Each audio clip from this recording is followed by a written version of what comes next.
Section 12 of the Arabian Nights Entertainments, Volume 3. The Story of Abu Hassan, or the Sleeper Awakened, Part 2. At this discourse, Abu Hassan was persuaded that he was neither asleep nor in a dream, but at the same time was not less embarrassed and confused under his uncertainty what steps to take. At last, looking earnestly at Mesrour, he said to him in a serious tone, "Whom is it you speak to, and call the commander of the faithful? I do not know you, and you must mistake me for somebody else." Any person but Mesrour would have been puzzled at these questions of Abu Hassan, but he had been so well instructed by the Caliph that he played his part admirably. "My imperial lord and master," said he, "your majesty only speaks thus to try me. Is not your majesty the commander of the faithful, monarch of the world from east to west, and vicar on earth to the prophet sent of God?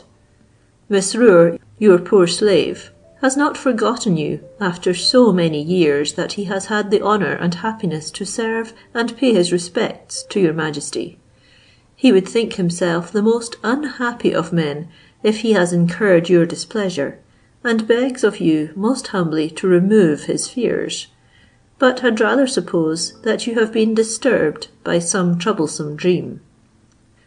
Abu Hassan burst out laughing at these words, and fell backwards upon the bolster, which pleased the Caliph so much that he would have laughed as loud himself, if he had not been afraid of putting a stop too soon to the pleasant scene he had promised himself. Abu Hassan, when he had tired himself with laughing, sat up again, and speaking to a little eunuch that stood by him, black as Mesrour, said, "Hark ye, tell me who I am." "Sir," answered the little boy modestly, "your majesty is the commander of the believers, and God's vicar on earth." "You are a little liar, black-face," said Abu Hassan. Then he called the lady that stood nearest to him. "Come hither, fair one," said he, holding out his hand. "Bite the end of my finger, that I may feel whether I am asleep or awake." The lady, who knew the Caliph saw all that passed, was overjoyed to have an opportunity of strewing her power of diverting him, went with a grave countenance, and putting his finger between her teeth, bit it so hard that she put him to violent pain. Snatching his hand quickly back again, he said, "I find I am awake and not asleep. But by what miracle am I become Caliph in a night's time? This is certainly the most strange and surprising event in the world." Then, addressing himself to the same lady, he said, "I conjure you, by the protection of God, in whom you trust as well as I, not to hide the truth from me. Am I really the commander of the faithful?" "It is so true," answered the lady, "that we who are your slaves are amazed to find that you will not believe yourself to be so." "You are a deceiver," replied Abu Hassan. "I know very well who I am." As the chief of the eunuchs perceived that Abu Hassan now wished to rise, he offered him his hand, and helped him to get out of bed. No sooner were his feet set on the floor than the chamber rang with the repeated acclamations of the officers and ladies, who cried out all together, "Commander of the faithful, God give your majesty a good day." "Oh, heaven!" cried Abu Hassan, "what a strange thing this is! Last night I was Abu Hassan, and this morning I am the commander of the believers. I cannot comprehend this sudden and surprising change." Presently some of the officers began to dress him, and when they had done, Mesrour led him through all the eunuchs and ladies, who were ranged on both sides, quite to the council chamber door, which was opened by one of the officers.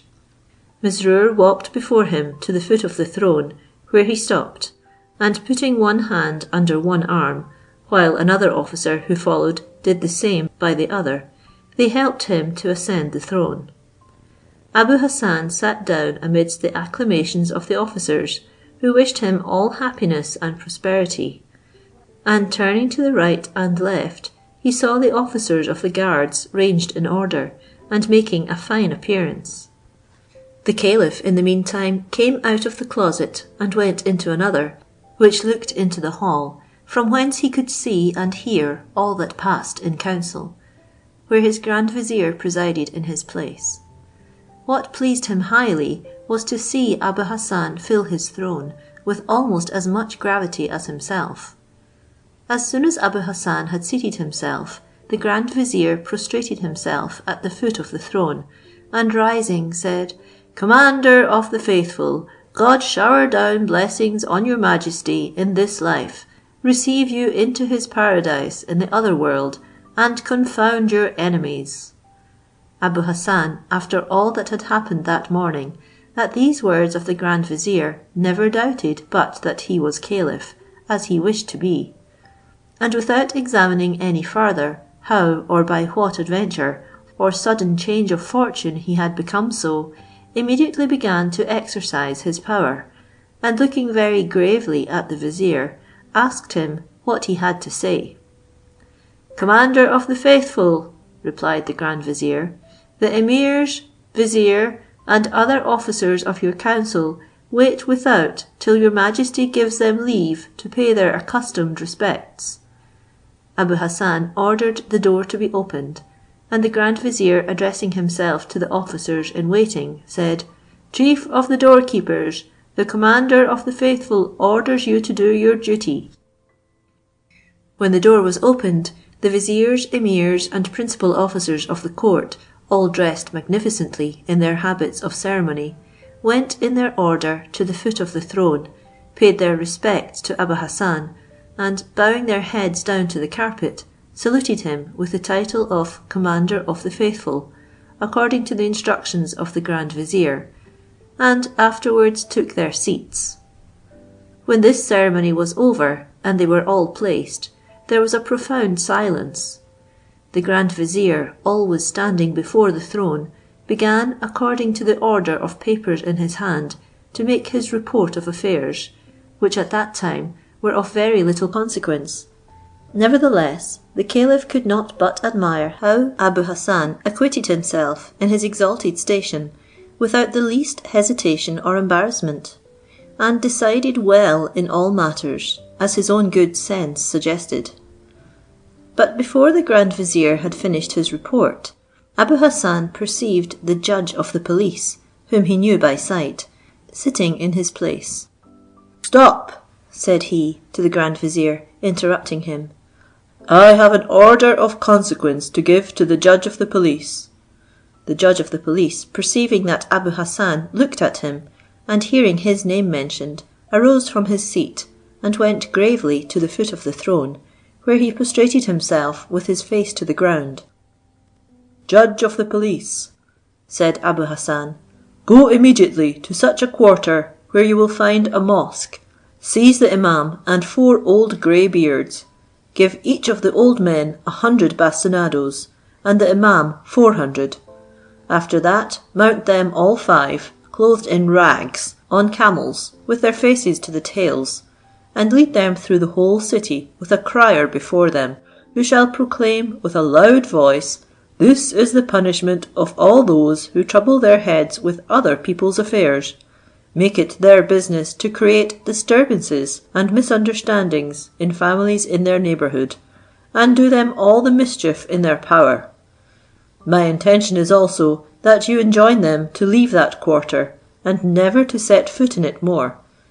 And while your lieutenant is conducting them through the town, return and give me an account of the execution of my orders." The judge of the police laid his hand upon his head to show his obedience, and prostrating himself a second time, retired to execute the mandate. The caliph was highly pleased at the firmness with which this order was given, and perceived that Abu Hassan was resolved not to lose the opportunity of punishing the imam and the other 4 old hypocrites of his quarter. In the meantime, the grand vizier went on with his report, and had just finished when the judge of the police came back from executing his commission. He approached the throne with the usual ceremony, and said, "Commander of the Faithful, I found the Imam and his 4 companions in the mosque, which your Majesty pointed out, and as a proof that I have punctually obeyed your commands, I have brought an instrument signed by the principal inhabitants of the ward." At the same time he pulled a paper out of his bosom and presented it to the pretended caliph.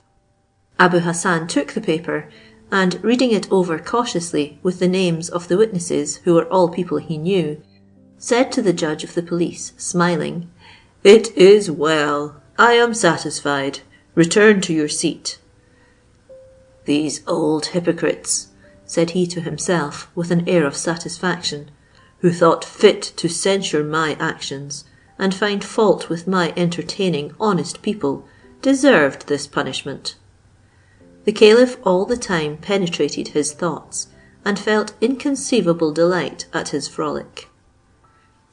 Abu Hassan, then addressing himself to the Grand Vizier, said, "Go to the High Treasurer for a purse of 1,000 pieces of gold, and carry it to the mother of one Abu Hassan, who is known by the name of the debauchee. She lives in the same quarter to which I sent the judge of the police. Go, and return immediately." The Grand Vizier, after laying his hand upon his head and prostrating himself before the throne, went to the High Treasurer, who gave him the money, which he ordered a slave to take, and to follow him to Abu Hassan's mother, to whom he gave it, saying only, "The caliph makes you this present." She received it with the greatest surprise imaginable. During the Grand Vizier's absence, the judge of the police made the usual report of his office, which lasted till the Vizier returned. As soon as he came into the council chamber, and had assured Abu Hassan that he had executed his orders, Mesrour, the chief of the eunuchs, made a sign to the viziers, the emirs, and other officers, that the council was over, and that they might all retire, which they did, by making the same prostration at the foot of the throne as when they entered. Abu Hassan descended from the caliph's throne, and Mesrour went before him to show him the way into an inner apartment, where there was a table spread. Several eunuchs ran to tell the musicians that the sham caliph was coming, when they immediately began a concert of vocal and instrumental music, with which Abu Hassan was so charmed and transported that he could not tell what to think of all he saw and heard. "If this is a dream," said he, "it is a long one. But certainly," continued he, "it is no dream, for I can see and feel, walk and hear, and argue reasonably. Whatever it is, I trust in God. I cannot but believe that I am the commander of the faithful, for no other person could live in this splendour. The honour and respect that has been shown me, and the obedience paid to my commands, are sufficient proofs of my exaltation." In short, Abu Hassan took it for granted that he was the commander of the faithful, but was still more convinced of it when he entered a magnificent and spacious hall, which was finely painted with the brightest colours intermixed with gold. 7 bands of female musicians, more beautiful than the others, were placed round the hall, and as many gold chandeliers hung from the ceiling, which was painted with blue and gold, intermixed with wonderful effect. In the middle of the hall was spread a table covered with massive gold plates and dishes, which scented the apartment with the spices and amber wherewith the meat was seasoned, and 7 young and most beautiful ladies, dressed in the richest habits, of the most vivid colours, stood round this table, each with a fan in her hand, to fan Abu Hassan when at dinner. If ever mortal was charmed, Abu Hassan was, when he entered this stately hall.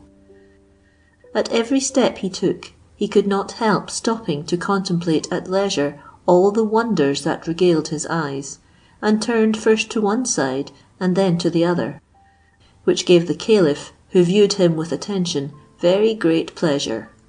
At last he sat down at the table, and presently all the ladies began to fan the new caliph. He looked first at one, then at another, and admired the grace with which they acquitted themselves. He told them, with a smile, that he believed one of them was enough to give him all the air he wanted, and would have 6 of the ladies sit at table with him, 3 on his right hand and 3 on his left, and he placed them so that, as the table was round, which way soever he turned, his eyes might be saluted with agreeable objects. The 6 ladies obeyed, and Abu Hassan, taking notice that out of respect they did not eat, helped them himself, and invited them to eat in the most pressing and obliging terms.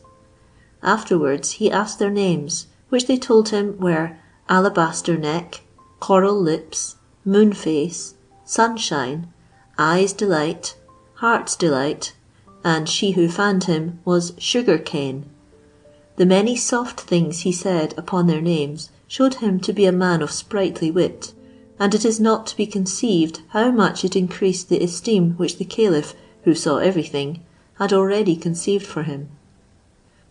When the ladies observed that Abu Hassan had done eating, one of them said to the eunuchs who waited, "The commander of the faithful will go into the hall where the dessert is laid. Bring some water."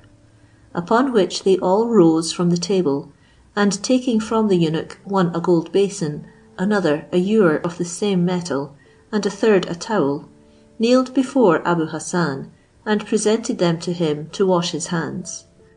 As soon as he had done, he got up, and after a eunuch had opened the door, went, preceded by Mesrour, who never left him, into another hall, as large as the former, adorned with paintings by the best masters, and furnished with gold and silver vessels, carpets, and other rich furniture.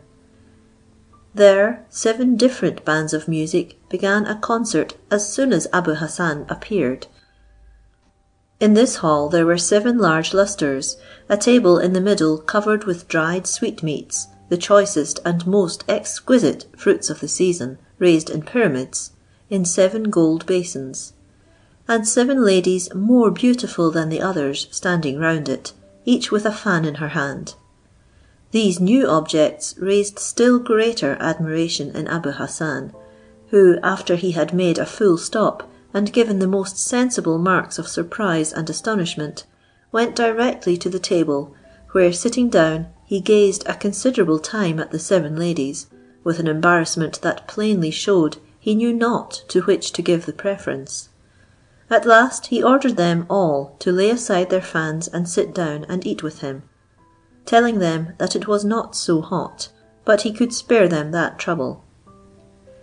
When the ladies were all placed about him, the first thing he did was to ask their names, which were different from the other 7, and expressed some perfection of mind or body, which distinguished them from one another, upon which he took an opportunity, when he presented them with fruit and so on, to say something gallant. "Eat this fig for my sake," said he to Chain of Hearts, who sat on his right hand, "and render the fetters with which you loaded me the first moment I saw you more supportable." Then, presenting a bunch of grapes to Soul's Torment, "Take this cluster of grapes," said he, "on condition you instantly abate the torments which I suffer for your sake," and so on to the rest.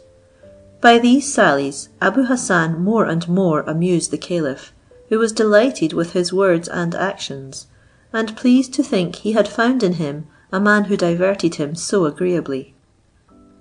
After Abu Hassan had tasted all the fruits in the basin, he got up and followed Mesrour into a 3rd hall, much more magnificently furnished than the other 2, where he was received by the same number of musicians and ladies, who stood round a table covered with all manner of wet sweetmeats. After he had looked about him with new wonder, he advanced to the table, the music playing all the time till he sat down. The 7 ladies, by his order, sat down with him, helped themselves, as he desired, to what they liked best, and he afterwards informed himself of their names, which pleased him as much as the others had done, and led him to say as many soft things to them, to the great diversion of the Caliph, who lost not a word. By this time, the day beginning to close, Abu Hassan was conducted into a 4th hall, much more superb and magnificently furnished, lighted with wax in 7 gold lustres, which gave a splendid light. Abu Hassan found the same number of musicians here as he had done in the 3 other halls, performing in concert in the most agreeable manner, and seeming to inspire greater joy. And he saw as many ladies standing round a table covered with 7 gold basins filled with cakes, dried sweetmeats, and all such relishes as were calculated to promote drinking. There he saw, which he had not observed in any of the other halls, a sideboard set out with 7 large silver flagons full of the choicest wines, and by them 7 crystal glasses of the finest workmanship. Hitherto, in the 3 first halls, Abu Hassan had drunk nothing but water, according to the custom observed at Baghdad, from the highest to the lowest, and at the caliph's court, never to drink wine till the evening, all who transgressed this rule being accounted debauchees, who dared not show themselves in the daytime. This custom is the more laudable as it requires a clear head to apply to business in the course of the day, and as no wine is drunk till evening, no drunken people are seen in the streets in open day, creating disturbance in the city. As soon as Abu Hassan entered the 4th hall, he went to the table, sat down, and was a long time in a kind of ecstasy at the sight of the 7 ladies who surrounded him, and were much more beautiful than any he had beheld in the other halls. He was very desirous to know their names, but as the music played so loud, and particularly the tambour, that he could not hear them speak, he clapped his hands for the musicians to cease, when a profound silence ensued. Taking by the hand the lady who stood on the right next to him, he made her sit down by him, and presenting her with a cake, asked her name. "Commander of the Faithful," said the lady, "I am called Cluster of Pearls." "No name," replied Abu Hassan, "could have more properly expressed your worth, and indeed your teeth exceed the finest pearls. Cluster of Pearls," added he, "since that is your name, oblige me with a glass of wine from your fair hand." The lady went to the sideboard and brought him a glass of wine, which she presented to him with a pleasant air.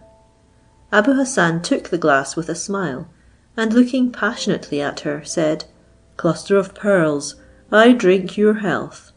I desire you to fill out as much for yourself, and pledge me." She ran to the sideboard and returned with a glass in her hand, but before she drank, she sang a song, which charmed him as much by the sweetness of her voice as by its novelty. After Abu Hassan had drunk, he made another lady sit down by him, and presenting her with what she chose in the basins, asked her name, which she told him was Morning Star. "Your bright eyes," said he, "shine with greater lustre than that star whose name you bear. Do me the pleasure to bring me some wine," which she did, with the best grace in the world. Then turning to the 3rd lady, whose name was Daylight, he ordered her to do the same, and so on to the 7th, to the extreme satisfaction of the caliph.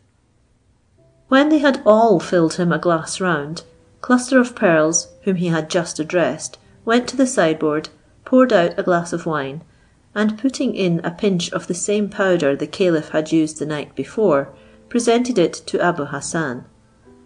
"Commander of the Faithful," said she, "I beg of your majesty to take this glass of wine, and before you drink it, do me the favour to hear a song I have composed today, and which I flatter myself will not displease you. I never sang it before." "With all my heart," said Abu Hassan, taking the glass, "and as Commander of the Faithful, I command you to sing it, for I am persuaded that so beautiful a lady cannot compose a song which does not abound with wit and pleasantry." The lady took a lute, and tuning it to her voice, sang with so much justness, grace, and expression, that Abu Hassan was in perfect ecstasy all the time, and was so much delighted, that he ordered her to sing it again, and was as much charmed with it as at first.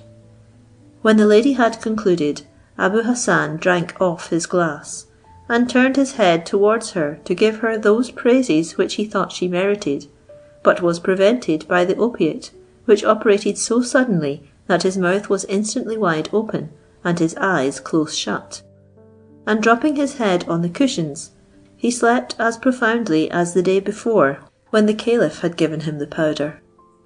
One of the ladies stood ready to catch the glass which fell out of his hand, and then the Caliph, who enjoyed greater satisfaction in this scene than he had promised himself, and was all along a spectator of what had passed, came into the hall to them, overjoyed at the success of his plan.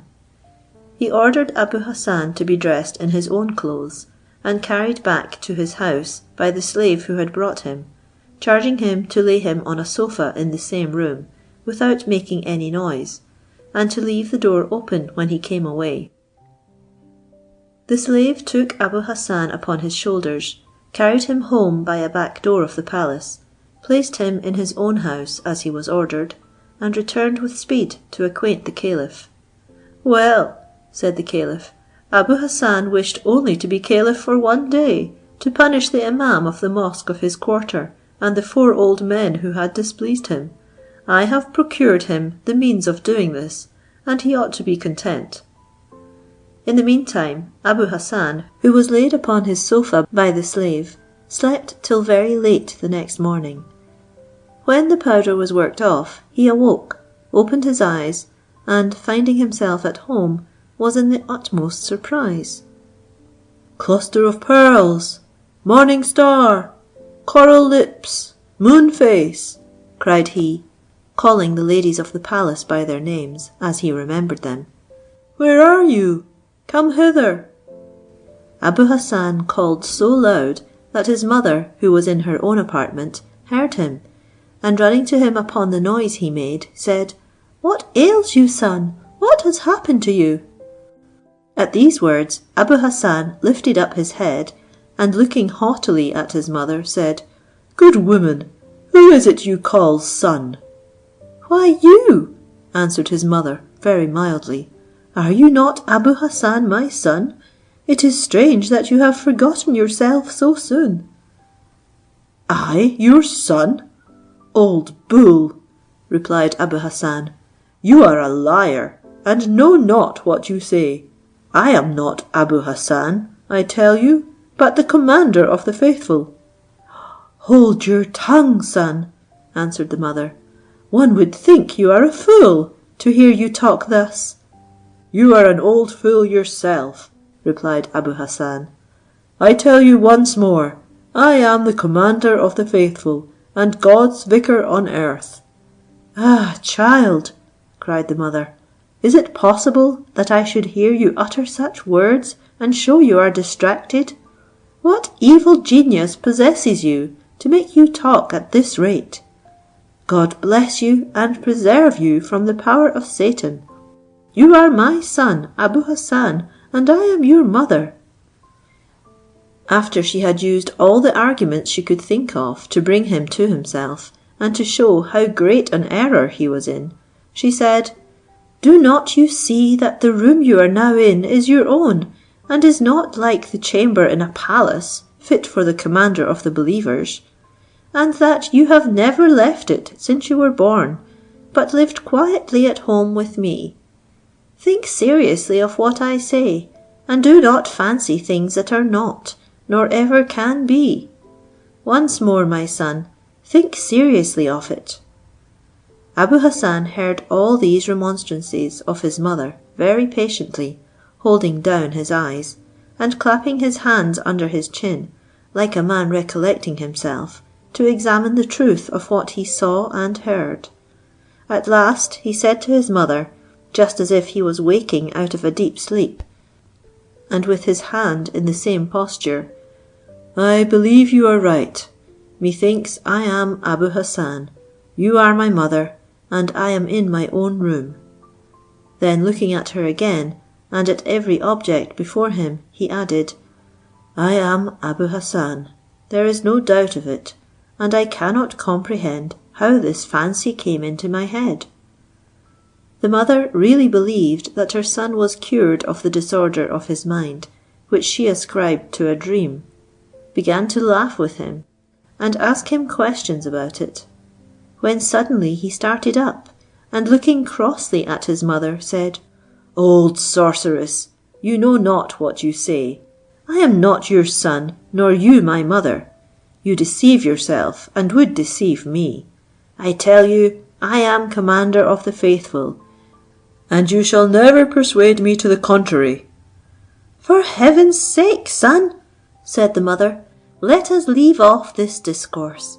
Recommend yourself to God, for fear some misfortune should happen to us. Let us talk of something else.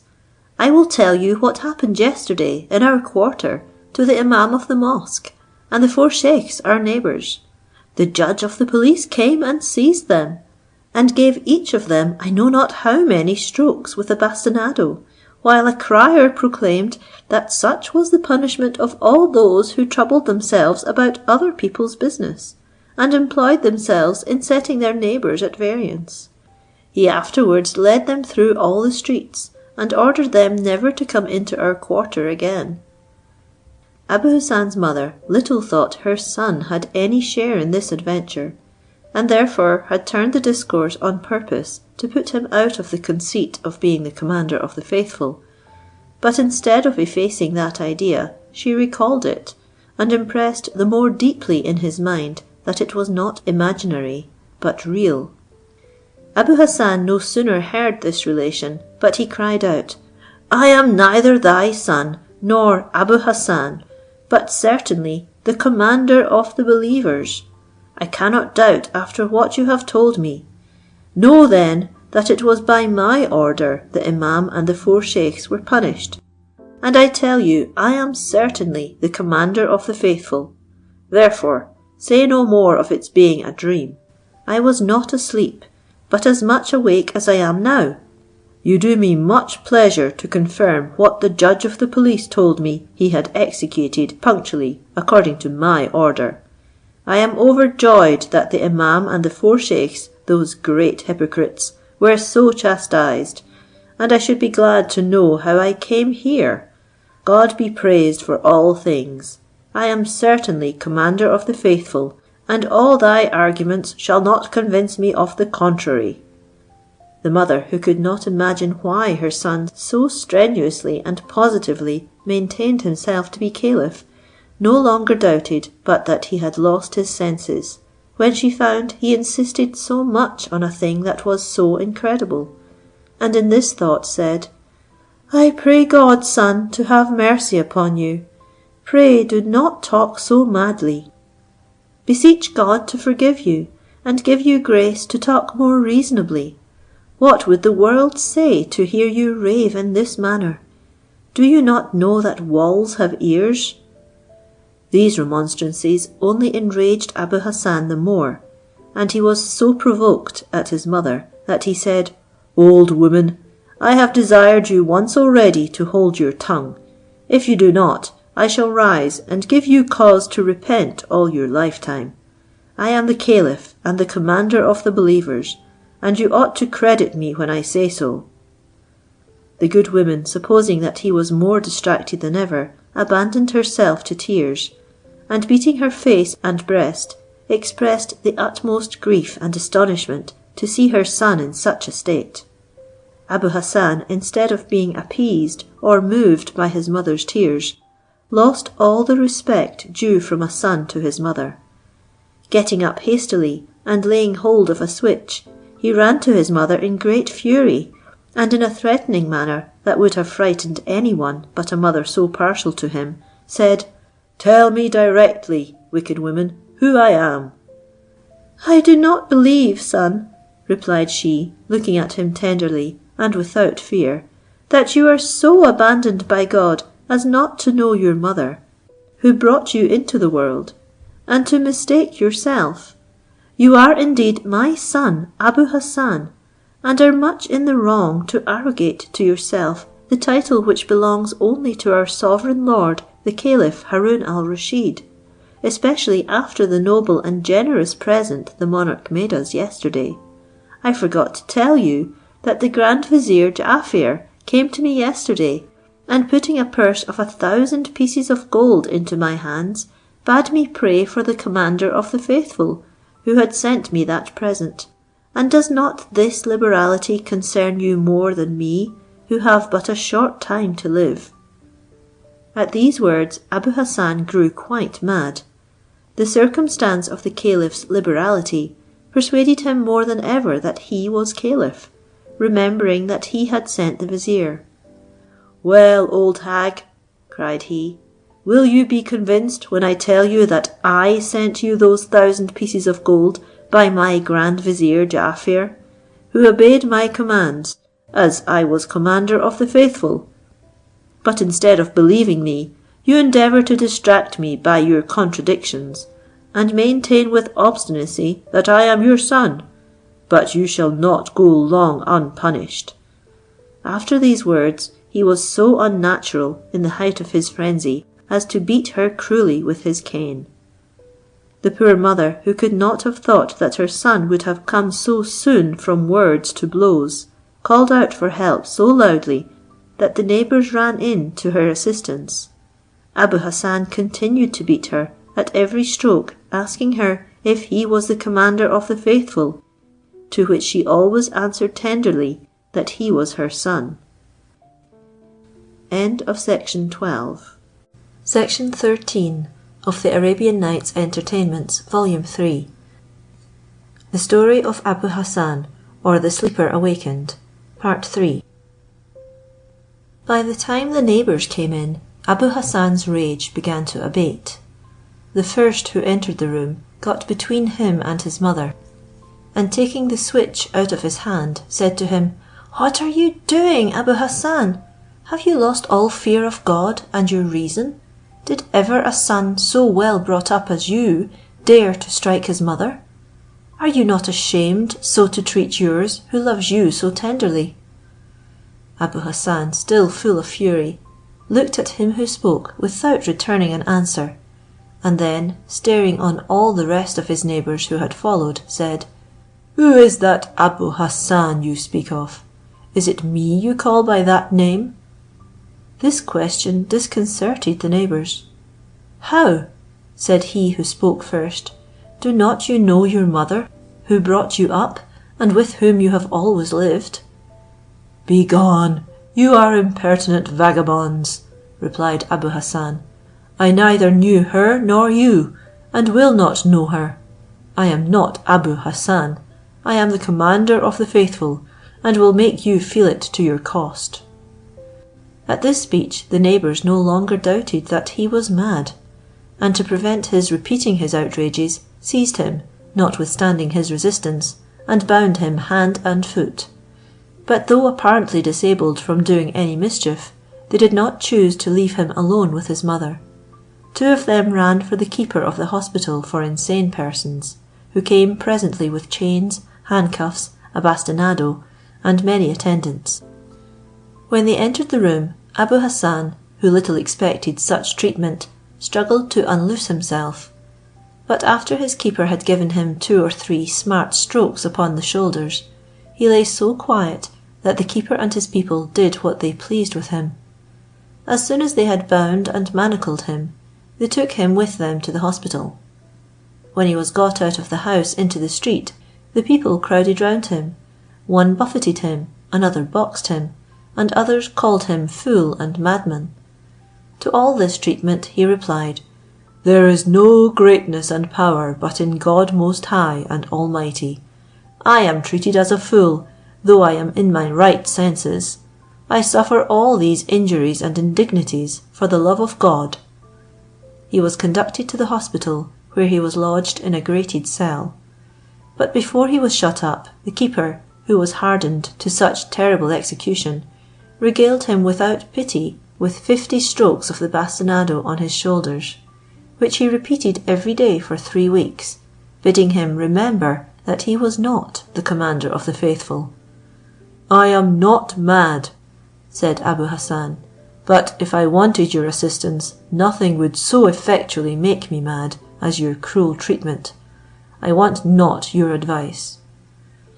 Abu Hassan's mother went every day to visit her son, and could not forbear weeping at beholding him fall away, and sigh and complain at the hardships he endured. In short, his shoulders, back, and sides were so black and bruised that he could not turn himself.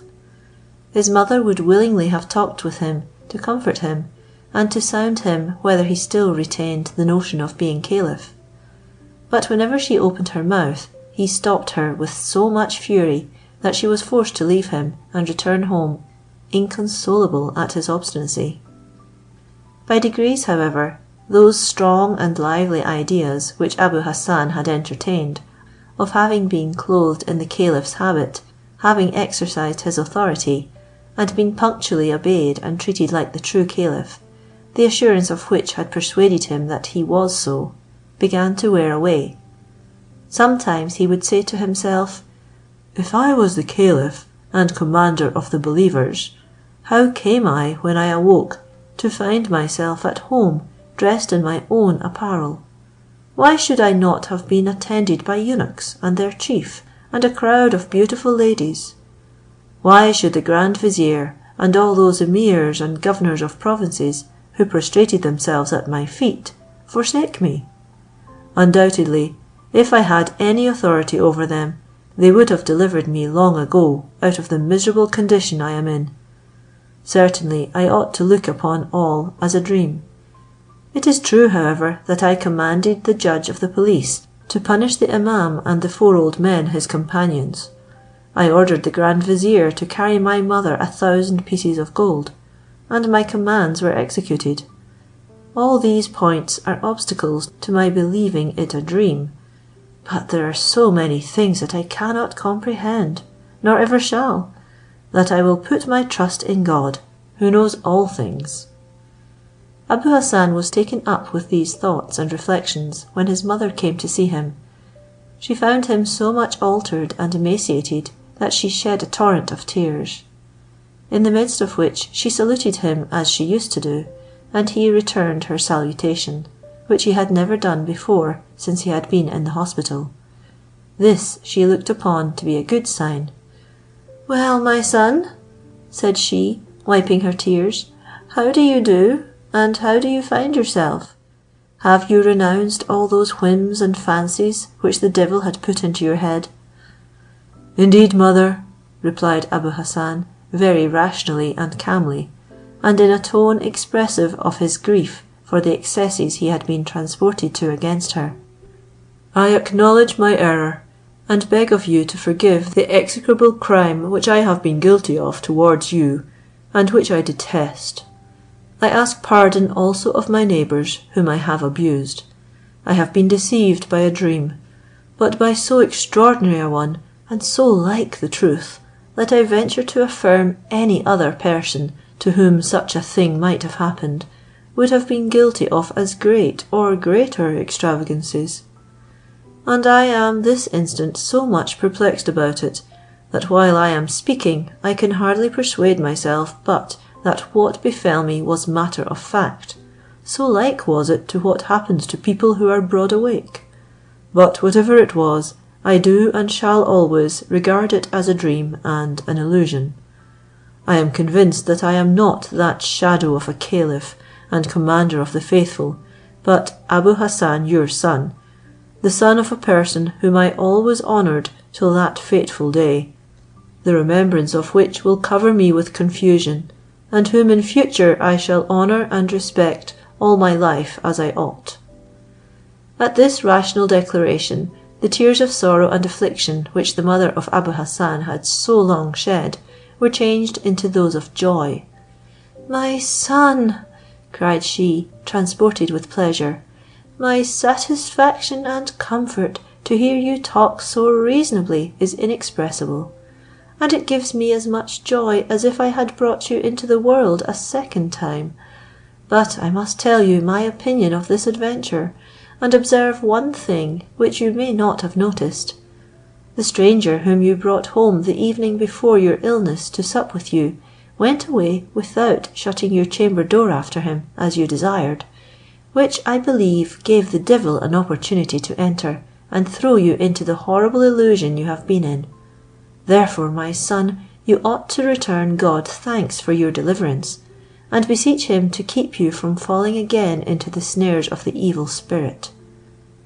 "You have found out the source of our misfortunes," answered Abu Hassan. It was that very night I had this dream which turned my brain. I bade the merchant expressly to shut the door after him, and now I find he did not do it. I am persuaded, as well as you, the devil finding it open came in and filled my head full of these fancies. The people of Mosul, from whence this merchant came, may not know how we at Baghdad are convinced from experience that the devil is the cause of troublesome dreams when we leave our chamber doors open. But since, mother, you see I am, by the grace of God, so well recovered, for God's sake get me out of this horrible place, which will infallibly shorten my days if I stay here any longer." The mother, glad to hear her son was so well cured of his foolish imagination of being caliph, went immediately to the keeper, and assuring him that he was very sensible and well, he came, examined, and released him in her presence.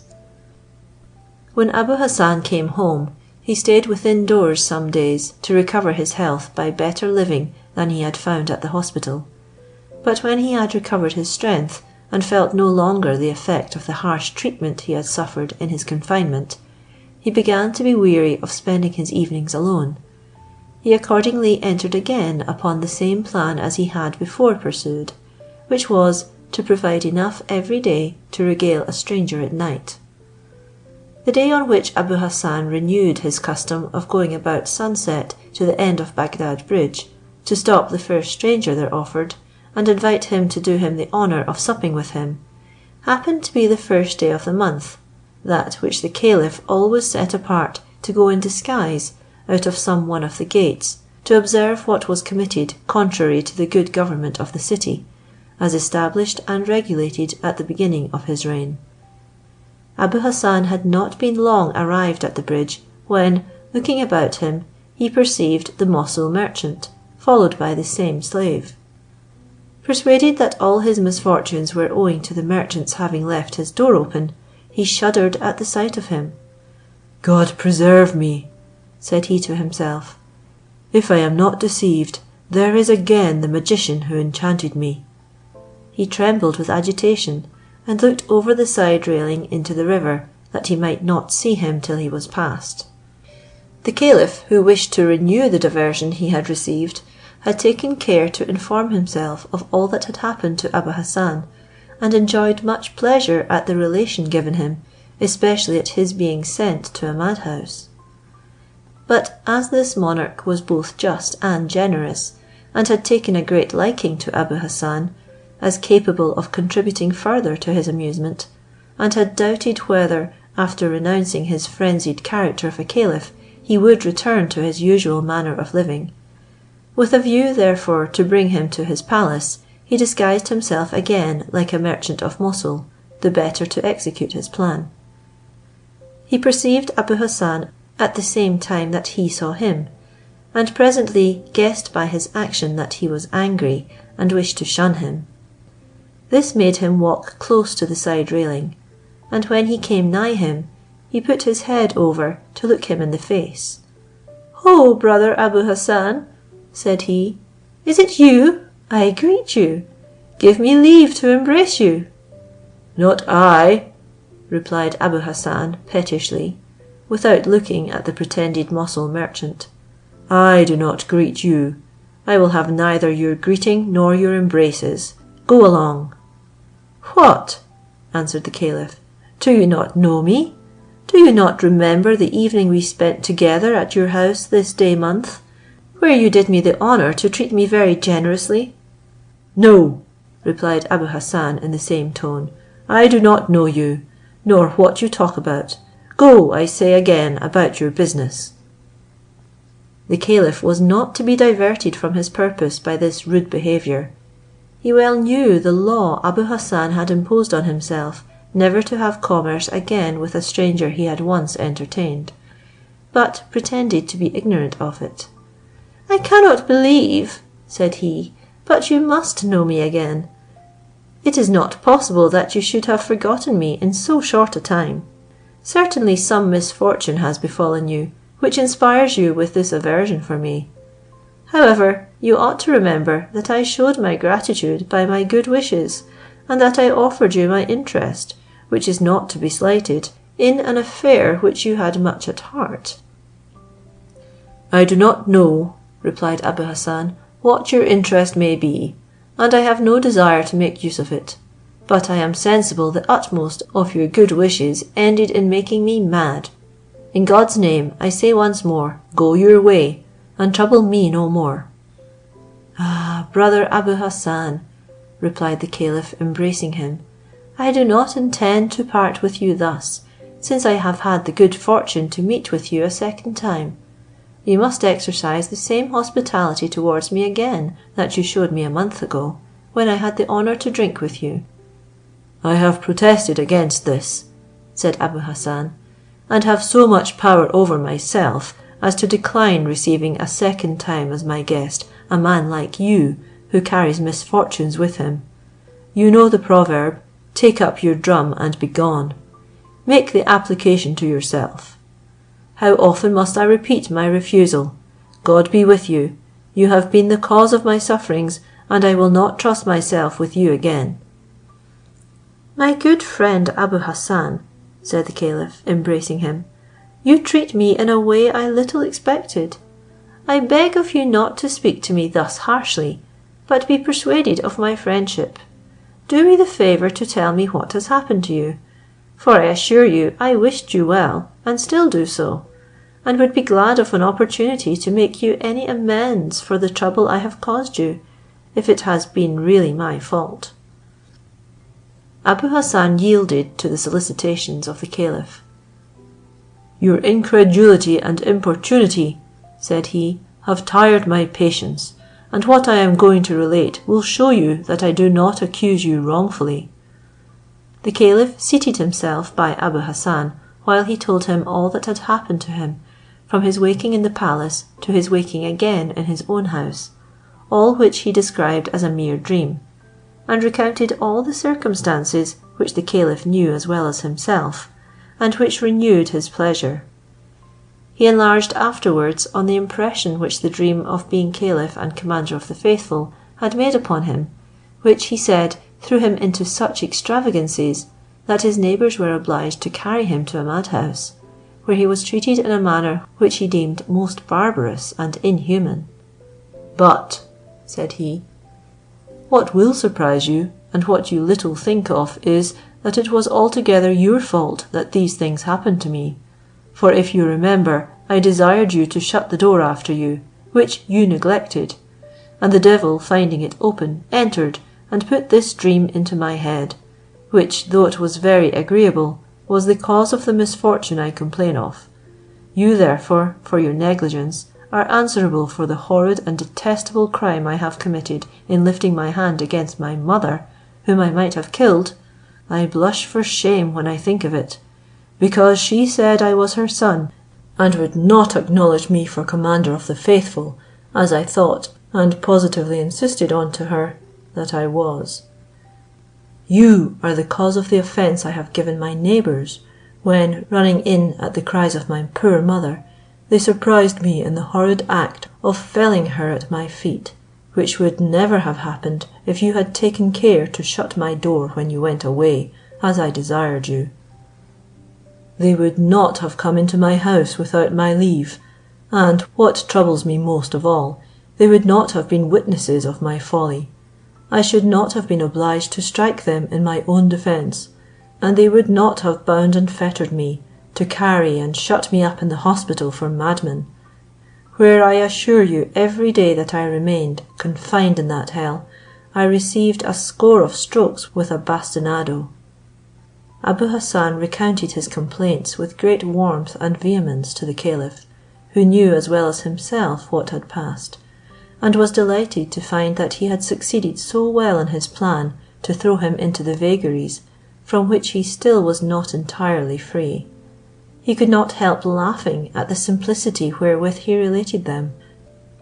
Abu Hassan, who thought that his story should rather have moved compassion, and that every one ought to be as much concerned at it as himself, warmly resented the pretended Mosul merchant's laughter.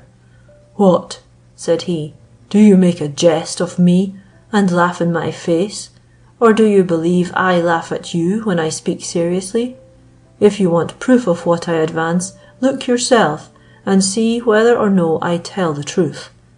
With that, stooping down and baring his shoulders, he showed the caliph the scars and weals which the bastinado had left. The caliph could not behold these marks of cruelty without horror. He pitied Abu Hassan, and felt sorry he had carried the jest so far. "Come, rise, dear brother," said he to him eagerly, and embracing Abu Hassan heartily in his arms, "let me go to your house, and enjoy the happiness of being merry with you tonight, and tomorrow, if it please God, all things will go well." Abu Hassan, notwithstanding his resolution never to admit the same stranger a second time, could not resist the caresses of the caliph, whom he still took for a merchant of Mosul. "I will consent," said he, "if you will swear to shut my door after you, that the devil may not come in to distract my brain again." The caliph promised that he would, upon which they both arose, walked towards the city, and, followed by the caliph's slave, reached Abu Hassan's house by the time it was dark. The caliph, the more to blind Abu Hassan, said to him, "Place confidence in me. I promise you on my honour I will not break my word. You need not hesitate to trust a person who wishes you all happiness and prosperity, of which confidence you will see the effects." "I desire not that," said Abu Hassan, stopping him short. "I yield to your importunity, but I dispense with your good wishes, and beg you in God's name to form none for me. All the mischief that has hitherto befallen me arose from those you expressed for me, and from your leaving the door open." "Well," replied the caliph, still laughing at the misguided imagination of Abu Hassan, "since you will have it so, I promise you I will form none." "You give me pleasure by speaking so," said Abu Hassan. "I desire no more. I shall be more than satisfied, provided you keep your word, and I shall forgive you all the rest." As soon as Abu Hassan entered his house, he called for his mother and for candles, desired his guest to sit down upon a sofa, and then placed himself by him. A little time after, supper was brought up, and they both began to eat without ceremony. When they had done, Abu Hassan's mother cleared the table, set on a small dessert of fruit, wine, and glasses by her son, then withdrew, and appeared no more. Abu Hassan first filled out his own glass, and then the caliph's, and after they had drunk some time, and talked of indifferent matters, the caliph, perceiving that his host grew warm with liquor, began to talk of love, and asked him if he had ever felt that passion. "Brother," replied Abu Hassan, familiarly thinking his guest was his equal, "I never looked upon love or marriage but as a slavery, to which I was always unwilling to submit, and must own to you that I never loved anything but good cheer and good wine. In short, to divert and entertain myself agreeably with my friends. Yet I do not tell you that I am indifferent to marriage, or incapable of attachment. If I could meet with a woman of such beauty and sweetness of temper as her I saw in my dream that fatal night in which I first received you into my house, and you to my misfortune left my door open, who would pass the whole night with me drinking, singing, and playing on some instrument, and in agreeable conversation, and who would study to please and divert me, I believe, on the contrary, I should change all my indifference into a perfect attachment to such a person, and I think should live very happily with her. But where is such a woman to be found, except in the caliph's palace, or in those of the grand vizier, or some great lords of the court, who want not money to provide them? I choose therefore to stick to my bottle, which is a much cheaper pleasure, and which I can enjoy as well as the greatest." Saying these words, he filled out his own and the caliph's glass, and said, "Come, take your glass, and let us pursue this charming pleasure." When they had drunk off their wine, "It is a great pity," said the caliph, "that so gallant a man as you, who owns himself not insensible of love, should lead so solitary a life." "I prefer the easy quiet life I live," replied Abu Hassan, before the company of a wife whose beauty might not please me, and who besides might create me a great deal of trouble by her imperfections and ill humour." The conversation lasted a long time, and the caliph, seeing Abu Hassan had drunk to the pitch he desired, said, "Let me alone. Since you have the same good taste as every other honest man, I warrant you I will find you a wife that shall please you." Then taking Abu Hassan's glass, and putting a pinch of the same powder into it, filled him up a bumper, and presenting it to him, said, "Come, let us drink beforehand the fair lady's health, who is to make you happy. I am sure you will like her." Abu Hassan took the glass laughing, and shaking his head said, "Be it so. Since you desire it, I cannot be guilty of so great a piece of incivility, nor disoblige a guest of so much merit in such a trifling matter. I will drink the health of the lady you promise me, though I am very well contented as I am, and do not rely on your keeping your word." No sooner had Abu Hassan drunk off his bumper than he was seized with as deep a sleep as before, and the caliph ordered the same slave to take him and carry him to the palace. The slave obeyed, and the caliph, who did not intend to send back Abu Hassan as before, shut the door after him as he had promised, and followed. End of Section 13. Section 14 of the Arabian Nights Entertainments, Volume 3. The Story of Abu Hassan, or the Sleeper Awakened, Part 4. When they arrived at the palace, the caliph ordered Abu Hassan to be laid on a sofa in the fourth hall, from whence he had been carried home fast asleep a month before. But first he bade his attendants to put him on the same habit in which he had acted the caliph, which was done. He then charged all the eunuchs, officers, ladies, and musicians who were in the hall, when he drank the last glass of wine which had put him to sleep, to be there by daybreak, and to take care to act their parts well when he should awake. He then retired to rest, charging Mesrour to awake him before they went into the hall, that he might conceal himself in the closet as before.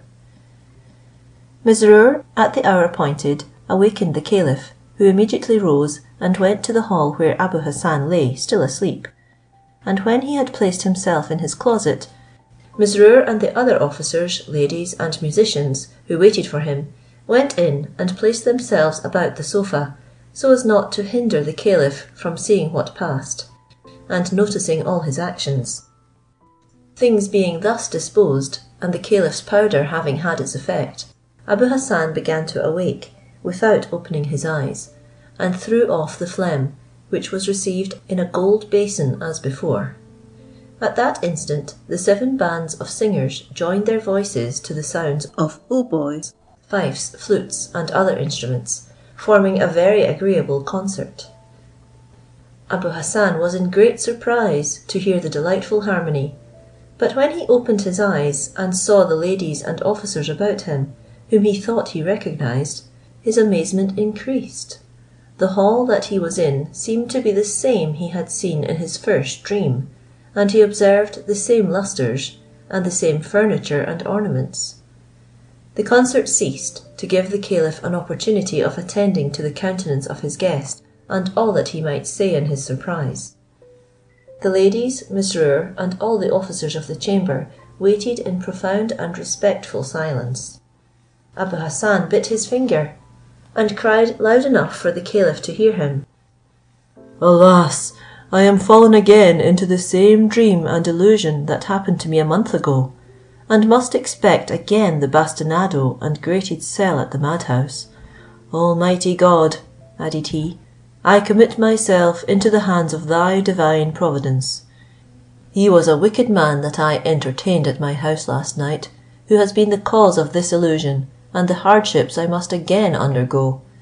The base wretch swore to shut the door after him, but did not, and the devil came in and has turned my brain with this wicked dream of being commander of the faithful, and other phantoms which bewitch my eyes. God confound thee, Satan, and crush thee under some mountain of stones." After these words, Abu Hassan closed his eyes, and remained some time thoughtful and much perplexed. Then, opening them again, and looking about him, cried out a second time with less surprise, and smiling at the various objects before him, "Great God! I commit myself into the hands of thy providence. Preserve me from the temptation of Satan."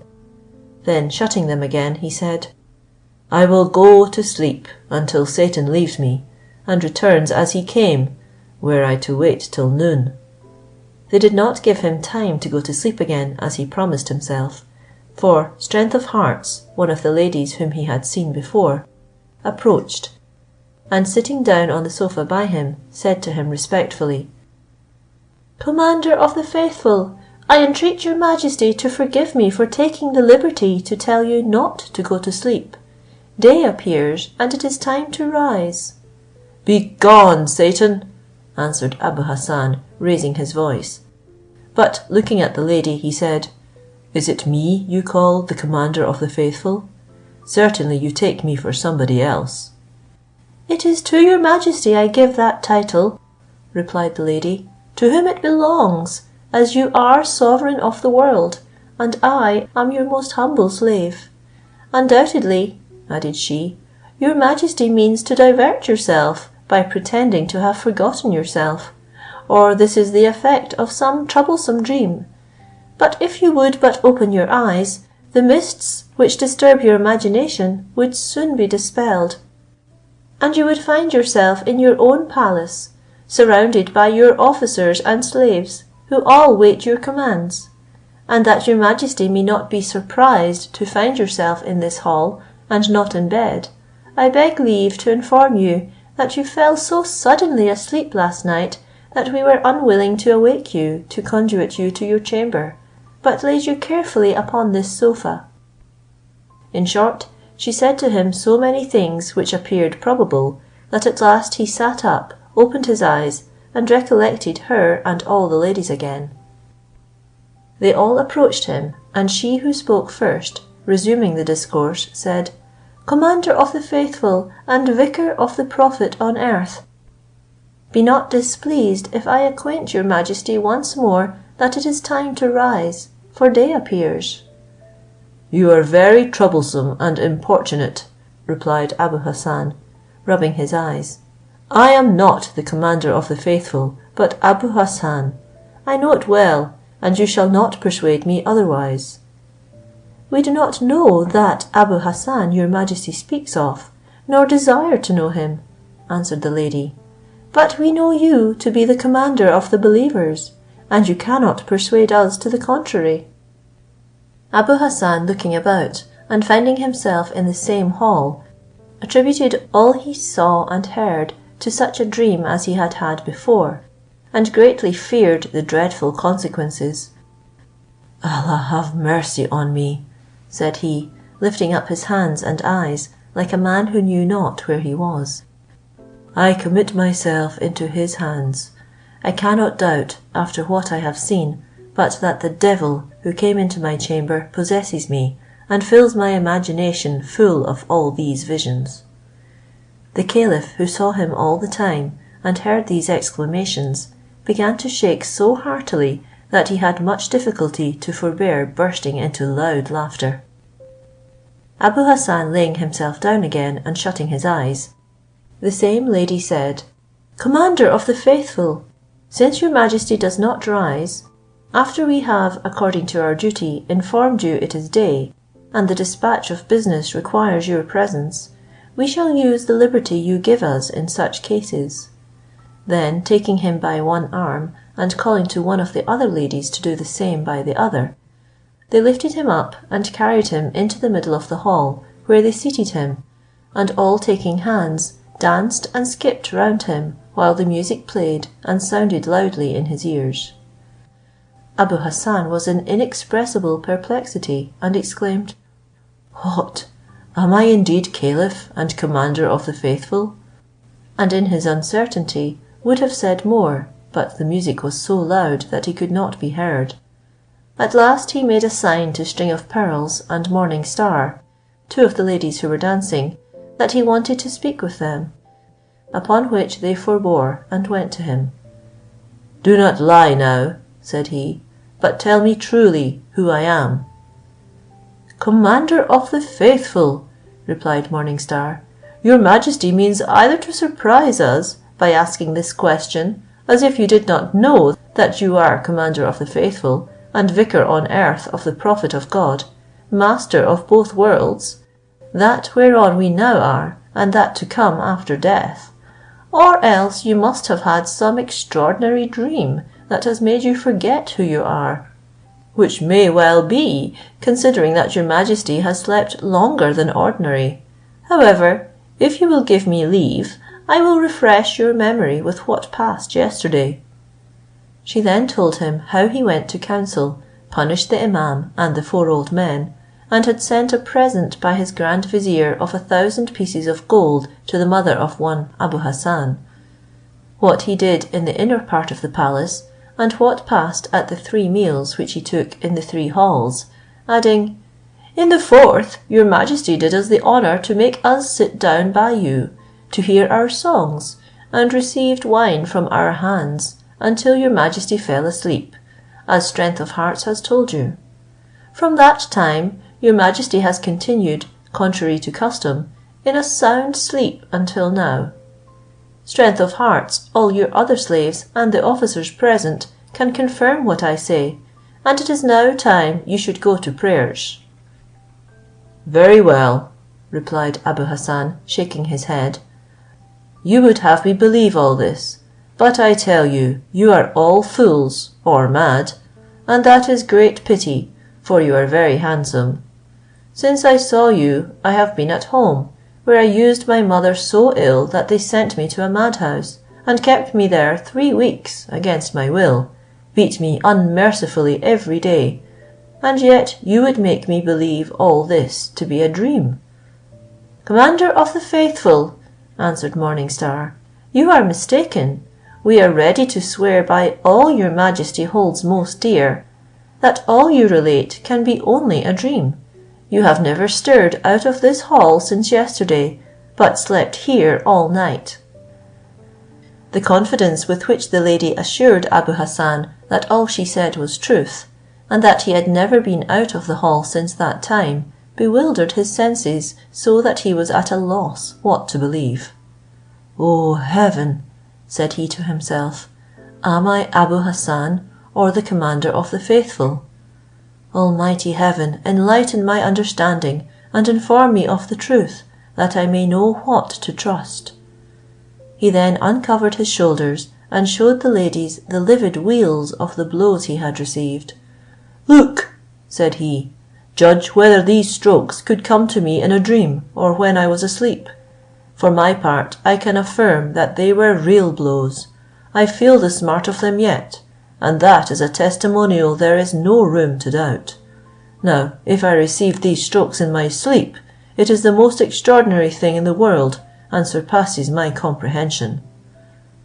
In this uncertainty, Abu Hassan called to one of the officers that stood near him. "Come hither," said he, "and bite the tip of my ear, that I may know whether I am asleep or awake." The officer obeyed, and bit so hard that he made him cry out loudly with the pain. The music struck up at the same time, and the officers and ladies all began to sing, dance, and skip about Abu Hassan, and made such a noise that he was in a perfect ecstasy, and played 1,000 ridiculous pranks.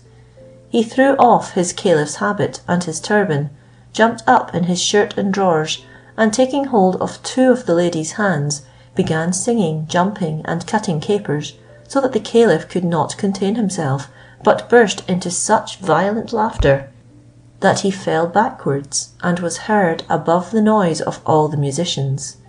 He was so long before he could check himself, that it had like to have been fatal. At last he got up, opened the lattice, and putting out his head, cried, "Abu Hassan, Abu Hassan, have you a mind to kill me with laughing?"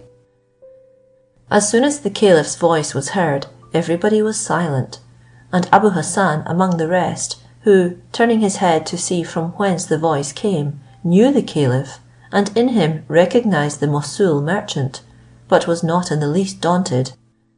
On the contrary, he became convinced that he was awake, and that all that had happened to him had been real and not a dream. he entered into the caliph's pleasantry. "Ha ha!"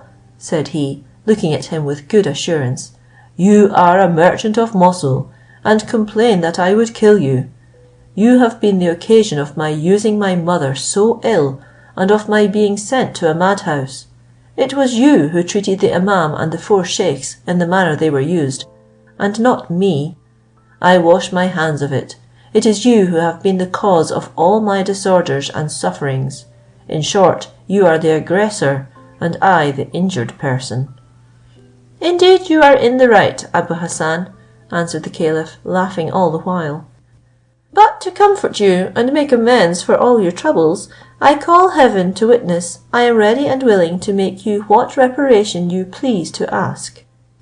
After these words, he came out of the closet into the hall, ordered one of his most magnificent habits to be brought, commanded the ladies to dress Abu Hassan in it, and when they had done, he said, embracing him, "Thou art my brother. Ask what thou wilt, and thou shalt have it." "Commander of the faithful," replied Abu Hassan, "I beg of your majesty to do me the favour to tell me what you did to disturb my brain in this manner, and what was your design, for it is a thing of the greatest importance for me to know, that I may perfectly recover my senses." The caliph was ready to give him this satisfaction, and said, "First, you are to know that I often disguise myself, and particularly at night, to observe if all goes right in Baghdad; and as I wish to know what passes in its environs, I set apart the first day of every month to make an excursion, sometimes on one side, sometimes on another, and always return by the bridge.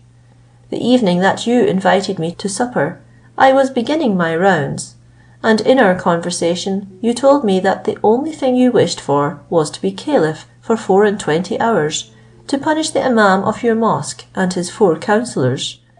I fancied that this desire of yours would afford me diversion, and thought immediately how I might procure you the satisfaction you wished.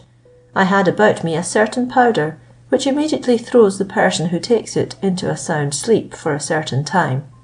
I put a dose of it, without being perceived by you, into the last glass I presented to you, upon which you fell fast asleep, and I ordered my slave to carry you to my palace, and came away without shutting the door. I have no occasion to repeat what happened when you awoke, nor during the whole day till evening, but after you had been regaled by my orders, one of the ladies put another dose of the same powder into a glass she gave you. You fell asleep as before, and the same slave carried you home, and left the door open. You have told me all that happened to you afterwards. I never imagined that you could have suffered so much as you have done. But as I have a great regard for you, I will do everything to comfort you, and make you forget all your sufferings. Think of what I can do to serve you, and ask me boldly what you wish." "Commander of the faithful," replied Abu Hassan, "how great soever my tortures may have been, they are all blotted out of my remembrance, since I understand my sovereign lord and master had a share in them. I doubt not in the least of your majesty's bounty, but as interest never governed me, and you give me liberty to ask a favour, I beg that it may be that of having access to your person, to enjoy the happiness of admiring all my lifetime your virtues."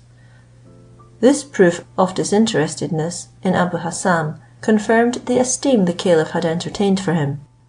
"I am pleased with your request," said he, "and grant you free access to my person at all times and all hours." At the same time, he assigned him an apartment in the palace, and in regard to his pension, told him that he would not have him apply to his treasurer, but come always to him for an order upon him, and immediately commanded his private treasurer to give him a purse containing 1,000 pieces of gold. Abu Hassan made a low prostration, and the caliph left him to go to council. Abu Hassan took this opportunity to go and inform his mother of his good fortune, and that what had happened was not a dream, for that he had actually been caliph, had acted as such, and received all the honours, and that she had no reason to doubt of it, since he had this confirmed by the caliph himself. It was not long before this story of Abu Hassan was spread throughout Baghdad, and carried into all the provinces, both far and near, without the omission of a single circumstance. The new favourite Abu Hassan was always with the caliph, for as he was a man of a pleasant temper, and created mirth wherever he went by his wit and drollery, the caliph formed no party of diversion without him, and sometimes carried him to visit his consort Zobeide, to whom he had related his story. Zobeide, who observed that every time he came with the caliph, he had his eyes always fixed upon one of her slaves, called Nujatul Audat, resolved to tell the caliph of it. "Commander of the faithful," said she one day, "you do not observe that every time Abu Hassan attends you in your visits to me, he never keeps his eyes off Nujatul Audat, and makes her blush, which is almost a certain sign that she entertains no aversion for him. If you approve of it, we will make a match between them." "Madam," replied the caliph, "you remind me of what I ought to have done before. I know Abu Hassan's opinion respecting marriage from himself, and have always promised him a wife that should please him. I am glad you mentioned the circumstance, for I know not how I came to forget it. But it is better that Abu Hassan should follow his own inclination, and choose for himself. If Nujatul Audat is not averse to it, we ought not to hesitate upon their marriage, and since they are both present, they have only to say that they consent." Abu Hassan threw himself at the caliph's and Zobeide's feet, to show the sense he had of their goodness, and rising up said, "I cannot receive a wife from better hands, but dare not hope that Nujatul Audat will give me her hand as readily as I give her mine." At these words he looked at the princess's slave, who showed by her respectful silence, and the sudden blush that arose in her cheeks, that she was disposed to obey the caliph and her mistress Zobeide. The marriage was solemnized, and the nuptials celebrated in the palace, with great rejoicings, which lasted several days. Zobeide made her slave considerable presents, and the caliph did the same to Abu Hassan. The bride was conducted to the apartment the caliph had assigned Abu Hassan, who awaited for her with all the impatience of a bridegroom, and received her with the sound of all sorts of instruments, and musicians of both sexes, who made the air echo with their concert. After these feasts and rejoicings, which lasted several days, the newly married couple were left to pursue their loves in peace. Abu Hassan and his spouse were charmed with each other, lived together in perfect union, and seldom were asunder, but when either he paid his respects to the caliph, or she hers to Zobeide.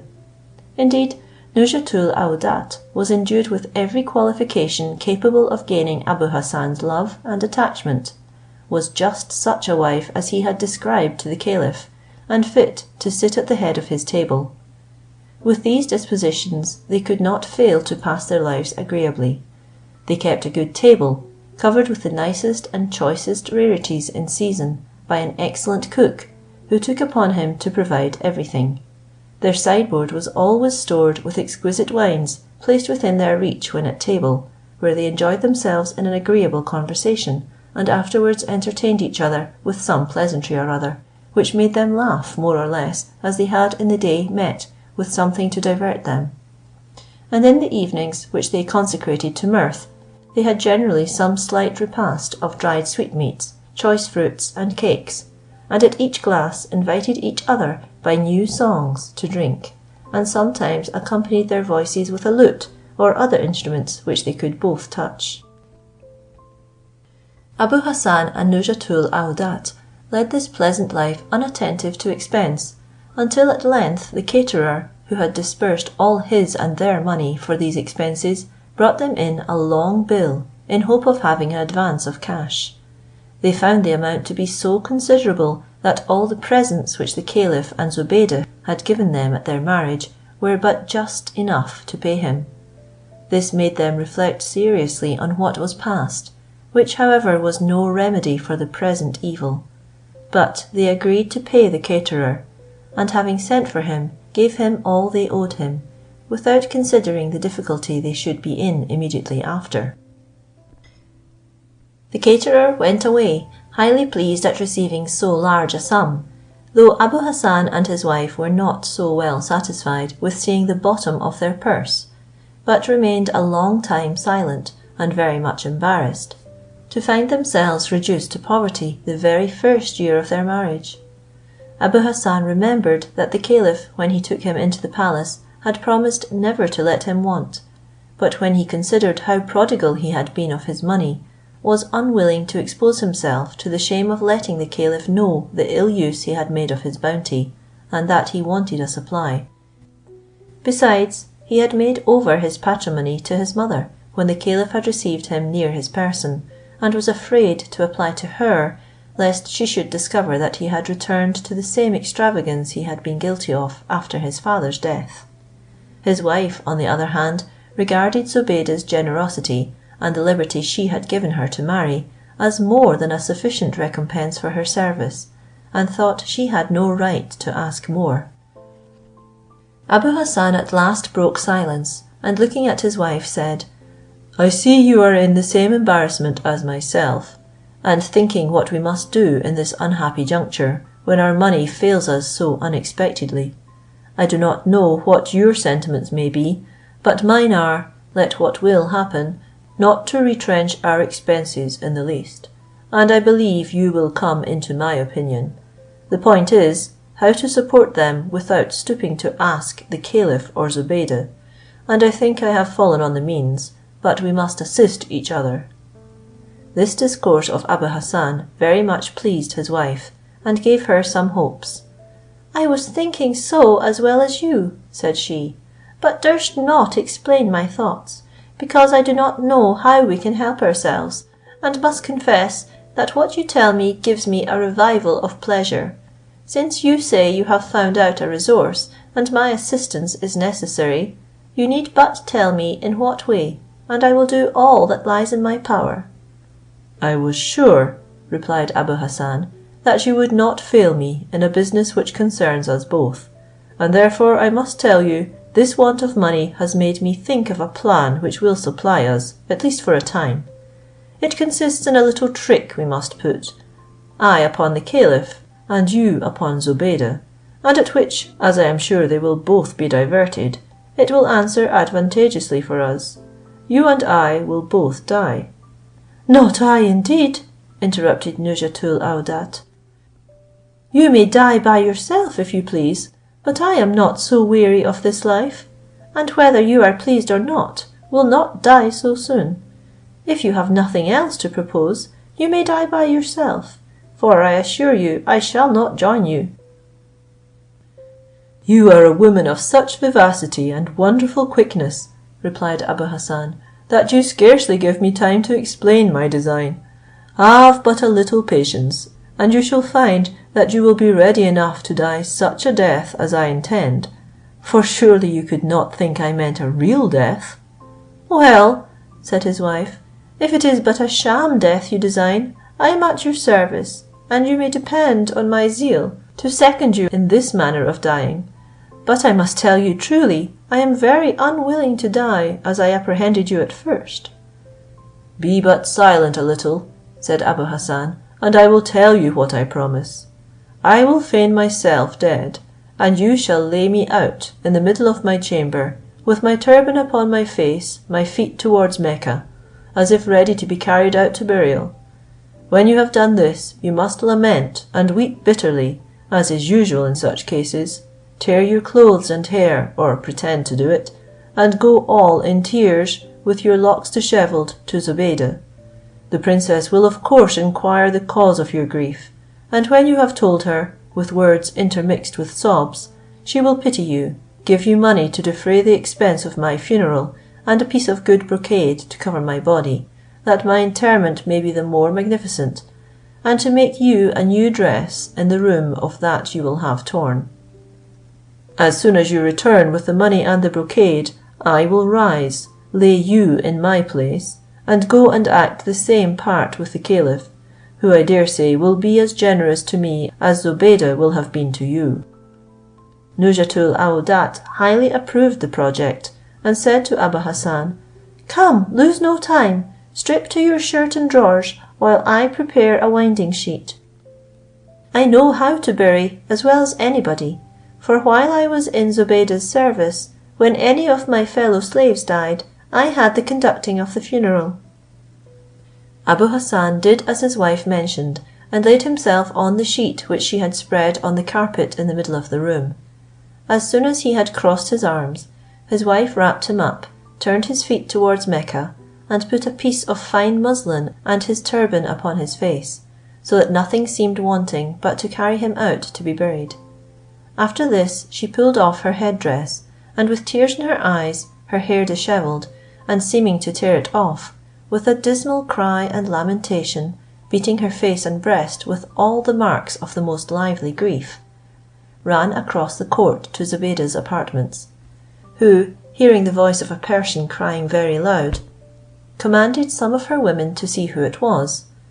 They returned and told her that it was Nujatul Aoudat, who was approaching in a deplorable condition.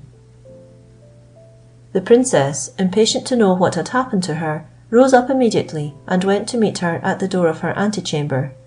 Nujatul Aoudat played her part to perfection.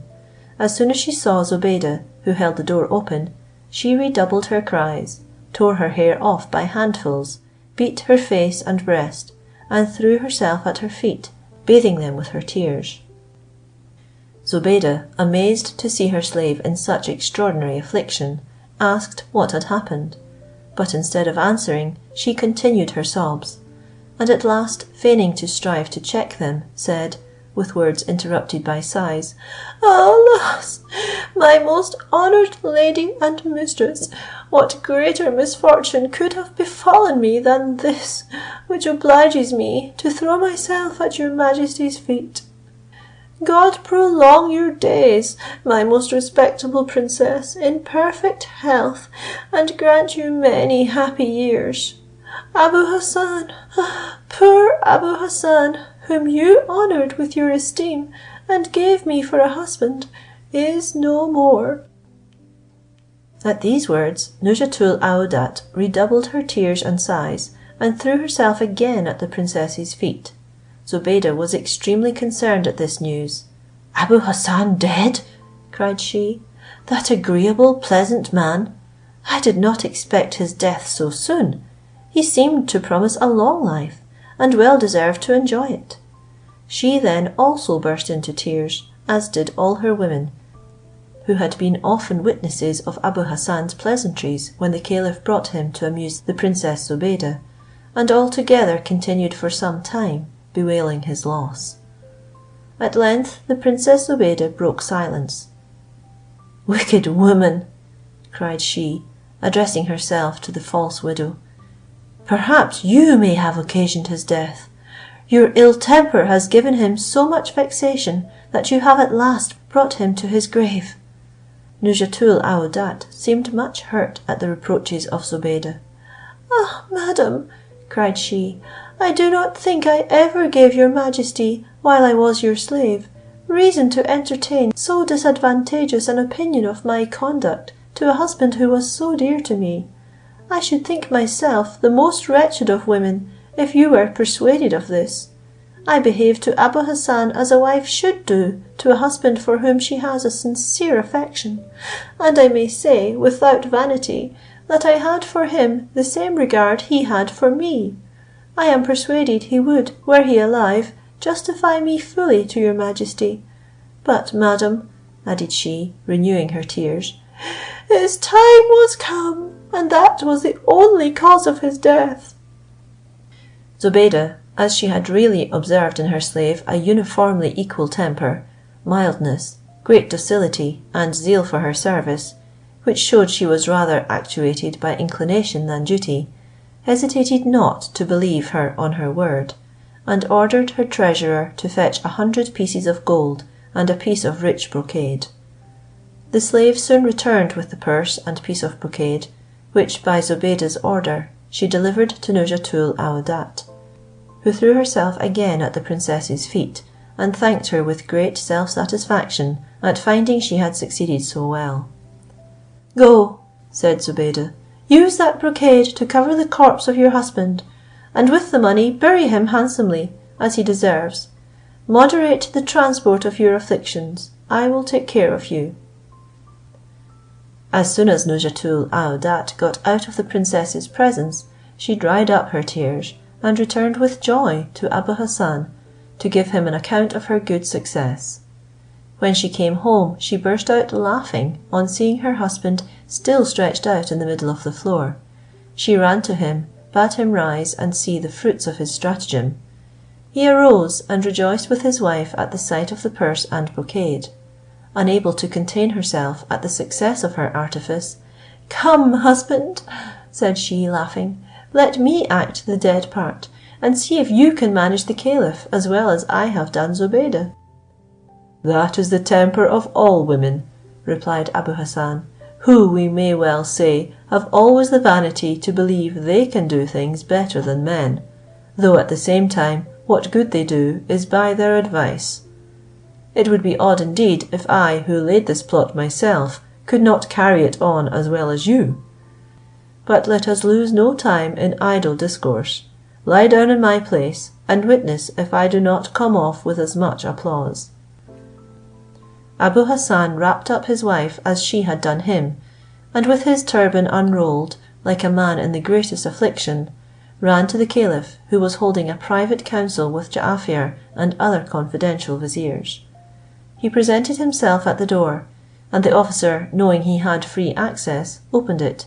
He entered, holding with one hand his handkerchief before his eyes, to hide the feigned tears which trickled down his cheeks, and striking his breast with the other, with exclamations expressing extraordinary grief.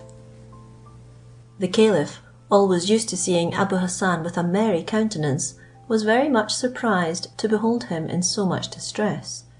He interrupted the business of the council to inquire the cause of his grief. "Commander of the faithful," answered Abu Hassan, with repeated sighs and sobs, "God preserve your majesty on the throne which you fill so gloriously.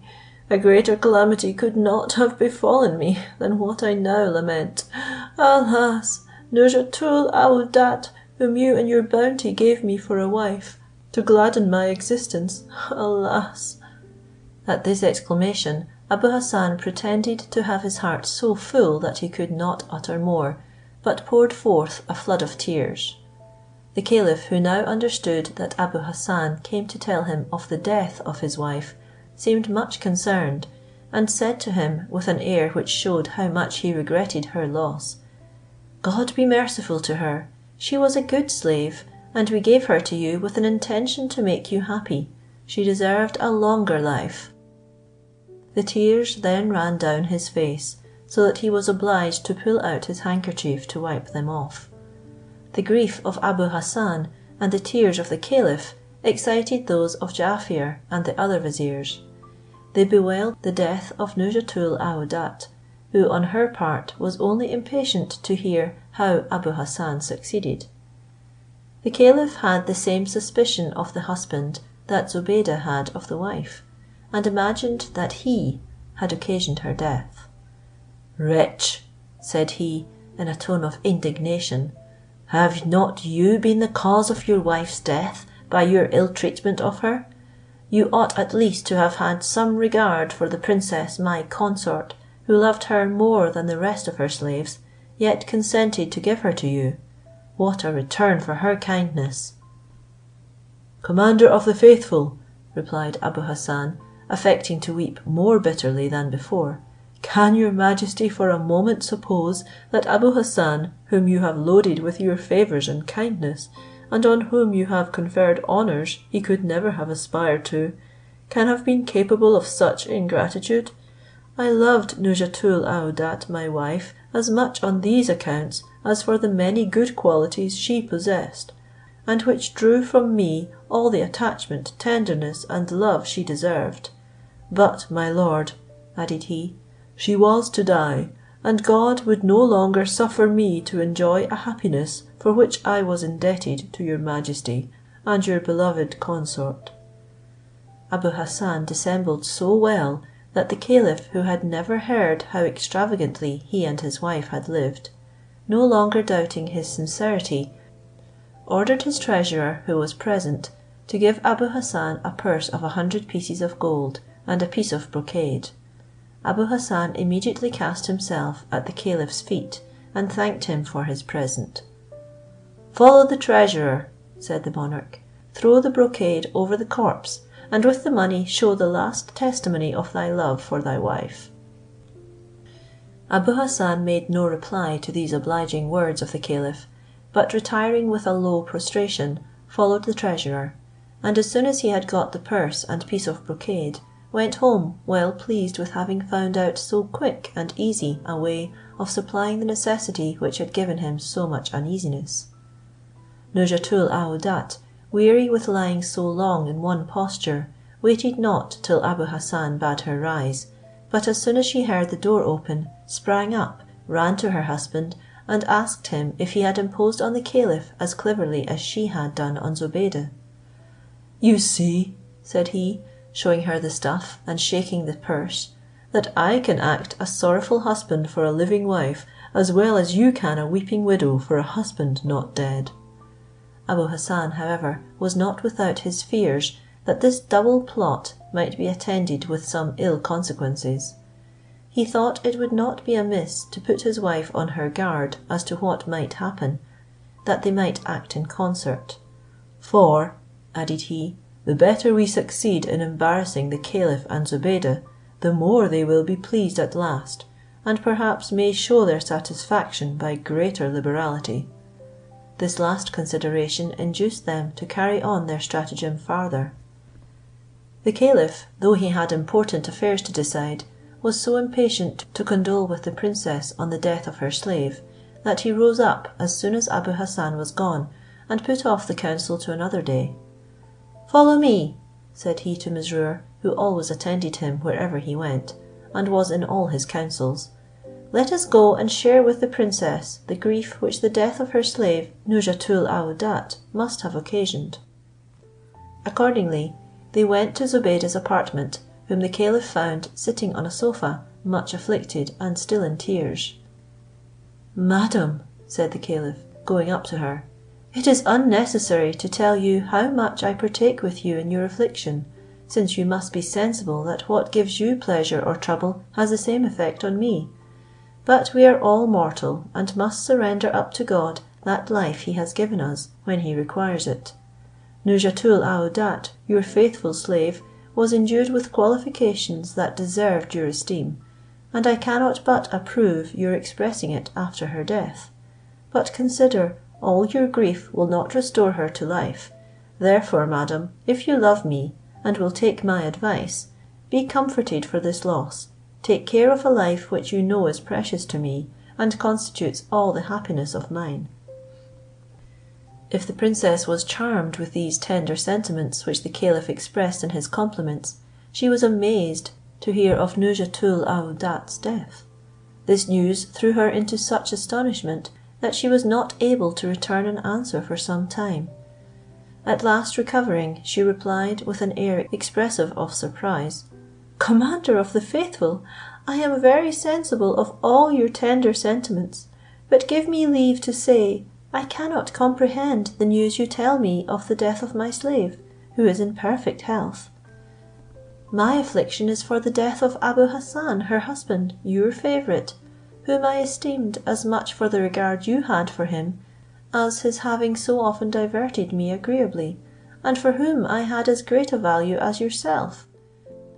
But the little concern you show for his death, and your so soon forgetting a man in whose company you have so often told me you took so much pleasure, surprises me, and this insensibility seems the greater from the deception you would put upon me in changing his death for that of my slave." Section 14.